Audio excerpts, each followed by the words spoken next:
రాష్ట్రంలోని 10వ తరగతి పరీక్ష రాసిన విద్యార్థులకు ఫలితాలు వచ్చిన శుభ సమయంలో ఉత్తీర్ణులందరికీ శుభాకాంక్షలు తెలియజేస్తూ ఉన్నాం.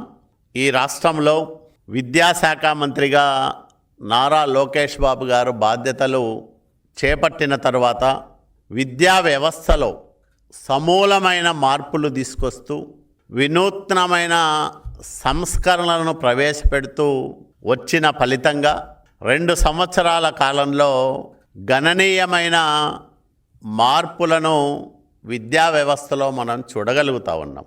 ఆయా గ్రామాలు ప్రాంతాల అవసరాలను బట్టి పాఠశాలల ఉన్నతీకరణ, అట్లాగే మోడల్ స్కూళ్ళ ఏర్పాటు, ఒక తరగతికి ఒకే టీచరు అనే విధానం, వీటన్నిటినీ ప్రవేశపెట్టడంతో పాటు పేద విద్యార్థులు సక్రమంగా బడికి వెళ్ళి చదువుకునే వెసులుబాటు కల్పించింది ప్రభుత్వం.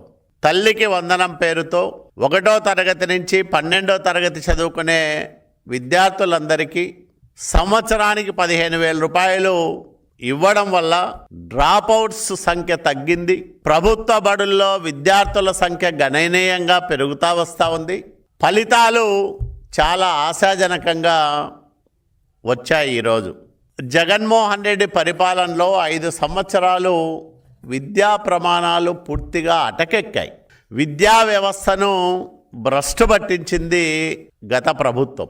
వాటన్నిటినీ సరిచేస్తూ తప్పులను సరిదిద్దుతూ 2 సంవత్సరాల్లో చేసిన కృషి ఈరోజు విడుదలైన ఫలితాల్లో స్పష్టంగా మనకు కనిపించింది.